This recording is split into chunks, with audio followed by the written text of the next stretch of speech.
नमस्कार, बहुत स्वागत है आप सभी का हमारे इस खास बुलेटिन में। मैं हूं आपके साथ मरियम अली। चलिए जल्दी से तमाम बड़ी खबरों पे एक नजर डाल लेते हैं। अमेरिकी राष्ट्रपति डोनाल्ड ट्रंप ने बीते कुछ दिनों से लगातार दोनों देशों रूस और यूक्रेन के नेताओं से बातचीत की थी ताकि इन दोनों के बीच जो युद्ध है वो रुक जाए, लेकिन दोबारा से ये अटकलें आ रही हैं कि युद्ध नहीं रुका है, फिर से शुरू हो सकता है। इसी बीच अब अमेरिका के अलावा बाकी अन्य काफी देश भी ये युद्ध रोकने के लिए सामने आ गए हैं। आपको बता दें कि यूरोप और अन्य देशों ने लंदन के बाहरी इलाके में एक सैन्य मुख्यालय में यूक्रेन के लिए एक अंतर्राष्ट्रीय शांति सेना की योजना को अंतिम रूप देने पर बात की है। ब्रिटेन के प्रधानमंत्री कीर स्टारमर ने कहा कि ब्रिटेन और फ्रांस के नेतृत्व में गठबंधन योजना आगे बढ़ रही है।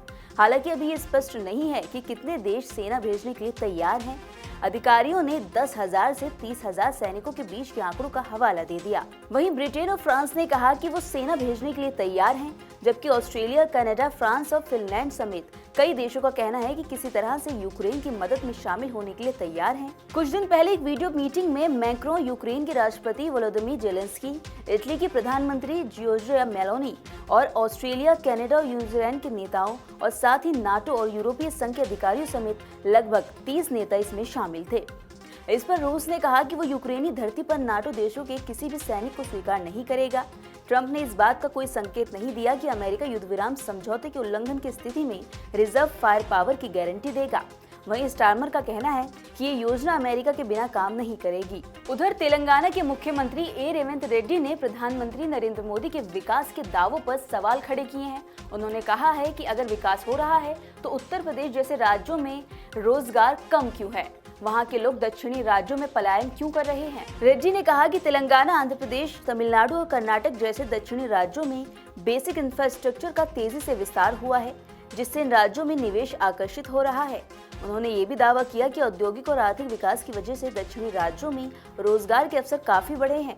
इसी वजह से उत्तर प्रदेश और गुजरात जैसे राज्यों से बड़ी संख्या में लोग नौकरी की तलाश में हैदराबाद और अन्य प्रमुख दक्षिणी शहरों की ओर पलायन कर रहे हैं। साथ ही रेड्डी ने प्रधानमंत्री नरेंद्र मोदी पर कटाक्ष करते हुए कहा, नरेंद्र मोदी जी कहते हैं कि उन्होंने देश का विकास किया है। जब किसी को 3 बार प्रधानमंत्री बनने का मौका मिलता है तो वो कुछ न कुछ जरूर हासिल करता है, लेकिन सवाल ये है कि अगर विकास हुआ है तो उत्तर प्रदेश और गुजरात में रोजगार क्यों नहीं बढ़ा। उधर दिल्ली पुलिस के स्पेशल सेल में काफी तबादले किए गए हैं। अब कितने सब इंस्पेक्टर और कितने इंस्पेक्टर के तबादले हुए हैं जान लेते हैं। दिल्ली पुलिस की आतंकवाद यूनिट कहे जाने वाले स्पेशल सेल में तैनात 11 इंस्पेक्टर और 19 सब इंस्पेक्टरों के तबादले कर दिए गए। इनमें कई सुपर कार इंस्पेक्टर भी शामिल हैं, जिनके द्वारा किए गए साहसिक और वीरतापूर्ण कामों के लिए आउट ऑफ टर्न पदोन्नति मिल चुकी है।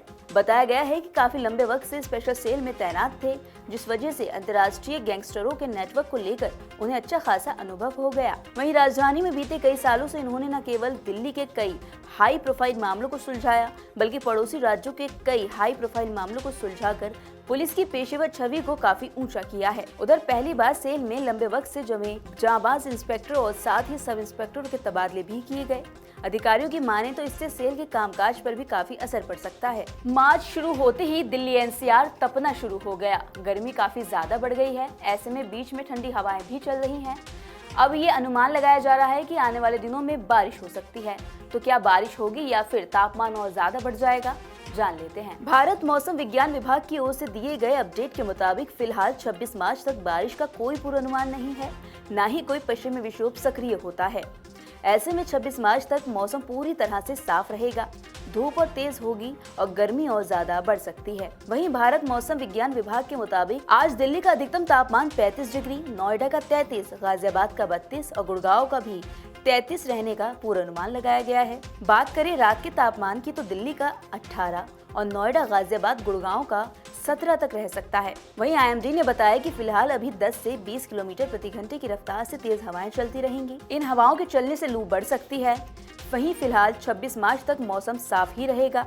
मौसम में कोई बदलाव होता नजर नहीं आ रहा। जम्मू कश्मीर के राजौरी के थन्ना मंडी इलाके में आतंकवादियों ने ग्रेनेड हमला कर दिया। आपको बता दें कि उन्होंने सेना पर निशाना साधा था, लेकिन फिलहाल अभी किसी के घायल होने की खबर सामने नहीं आई है। आपको बता दें कि बीती देर रात राजौरी जिले की थन्ना मंडी तहसील के मनैल क्षेत्र में गश्त कर रहे स्पेशल ऑपरेशन ग्रुप के जवानों के ऊपर ग्रेनेड हमला किया गया, लेकिन ग्रेनेड के दूर गिरने से किसी भी प्रकार का कोई नुकसान नहीं हुआ। वहीं इस घटना के बाद पुलिस और सेना के उच्च अधिकारी मौके पर पहुंचे और पूरे क्षेत्र को घेर कर तलाशी अभियान शुरू कर दिया। वहीं बताया जा रहा है कि स्पेशल ऑपरेशन ग्रुप के जवान क्षेत्र में गाड़ियों में सवार होकर गश्त कर रहे थे। इसी दौरान जंगल के अंदर से आतंकवादियों ने ग्रेनेड दाग दिया, लेकिन ग्रेनेड वाहनों से दूर आकर गिरा, जिससे किसी भी प्रकार का कोई नुकसान नहीं हुआ है। तो ये थी सभी वो जरूरी खबरें जो हमने आपको दिखाई। हम आपको इसका अपडेट भी देंगे, लेकिन आपको उसके लिए जुड़े रहना होगा नवोदय टाइम्स पंजाब केसरी के साथ।